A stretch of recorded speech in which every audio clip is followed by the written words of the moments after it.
உடனுக்குடன் நிரலையில் திருநெல்வேலி மாநகராட்சியில் நடைபெற்ற சாதாரண மற்றும் அவசர கூட்டத்தில் திமுக அரசுக்கு கண்டனம் தெரிவித்து வருகின்றனர். உடனுக்குடன் நேரலையாக பார்த்து வருகிறோம். 24 மணி நேரமும் குடிநீர் வழங்க சாத்தியம் இல்லாத திட்டங்களை நிறைவேற்றி ஊழல் செய்வதாக மதிமுக மாமன்ற உறுப்பினர் குற்றச்சாட்டை தெரிவித்து நூதன போராட்டத்தில் ஈடுபட்டு வருகின்றனர். திமுக அரசை கண்டித்து கையில் பதாகையுடன் மதிமுக மாமன்ற உறுப்பினர் போராட்டத்தில் ஈடுபட்டதால் பரபரப்பு நிலவுகிறது. திமுக அரசை கண்டித்து மதிமுக மாமன்ற உறுப்பினர்கள் பதாகைகள் ஏந்தி நூதன போராட்டத்தில் ஈடுபட்டு வருகின்றனர். உடனுக்குடன் நேரலையில் பார்த்து வருகிறோம்.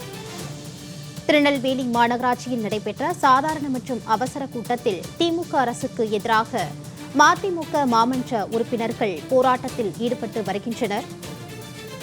திமுக அரசை கண்டித்து கையில் பதாகையுடன் மதிமுக மாமன்ற உறுப்பினர் போராட்டத்தில் ஈடுபட்டதால் அங்கு பரபரப்பு நிலவுகிறது.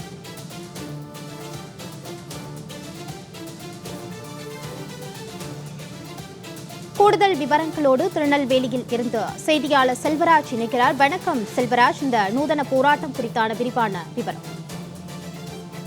நிச்சயமானது. திருநெல்வேலி மாநகராட்சியின் சாதாரண மற்றும் அவசர கூட்டம் என்பது தற்போது நடைபெற்றுக் கொண்டு வருகிறது.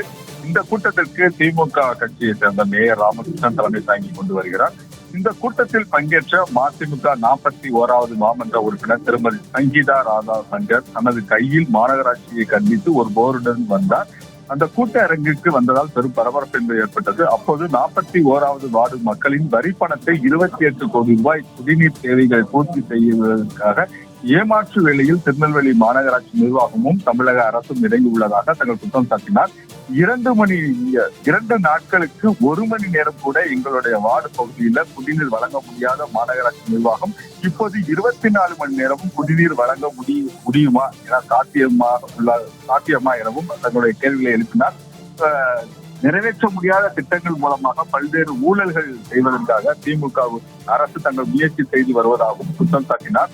தனது கையில் மாநகராட்சியை கண்டித்து போர்டுடன் மாநகராட்சி கூட்டத்தில் பங்கேற்ற பின்பு அதன் பிறகு திருநெல்வேலி மாநகராட்சி ஆணையாளர் சுபபுத்ராவிடம் தனது மனுவை வழங்கினார். அப்போது திமுக அரசை கண்டித்து மதிமுக கவுன்சிலர் மாநகராட்சி கூட்ட அரங்கிலே திடீரென போராட்டத்தில் ஈடுபட்டதால் பெரும் பரபரப்பு ஏற்பட்டது.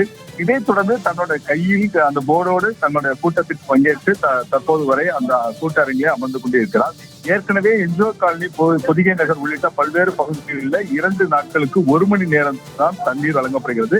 அந்த தண்ணீரும் சரிவர வழங்குவதில்லை எனவும் இந்த நிலையில் இந்த 28 கோடி ரூபாய் மதிப்பிலான திட்டம் என்பது புதிதாக போடப்பட்டு அதில் அதிகமான தொகையை கொள்ளையடிப்பதற்காக இந்த திட்டம் போடுவதாகவும் மதிமுக கவுன்சிலர் சங்கீதா ராதாசங்கர் தங்கள் குற்றம் சாட்டினார். இதேபோல் திருநெல்வேலி மண்டல தலைவர் மகேஸ்வரி பேசும்போது திருநெல்வேலி மாநகராட்சியில் ராம் அண்ட் கோ என நிறுவனம் குப்பைகள் அள்ளுவதற்காக வீடு வீடாக சென்று வருகிறது. ஆனால் தற்போது வரை அங்கு போதிய பணியாளர்களோ வாகனங்களோ இல்லாத நிலையில் இது போன்ற செயலில் ஈடுபட்டு வருவதாகவும் தெரிவித்தார். இதே போல பேட்டை கவுன்சிலர் மன்சூர் தங்களுடைய வார்டு பகுதியில் எலி தொல்லை என்பது மிக அதிகமாக இருப்பதாகவும் அது எலி தொல்லையால் அங்குள்ள சாலைகள் மிகவும் சேதமடைந்து வருவதாகவும் தெரிவித்தார்.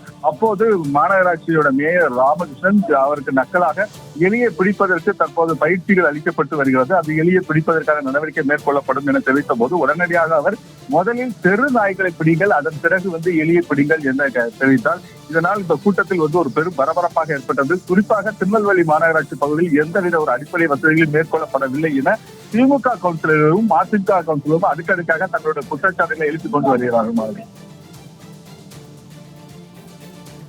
செல்வராஜ், தங்களுடைய விரிவான தகவல்களுக்கு நன்றி.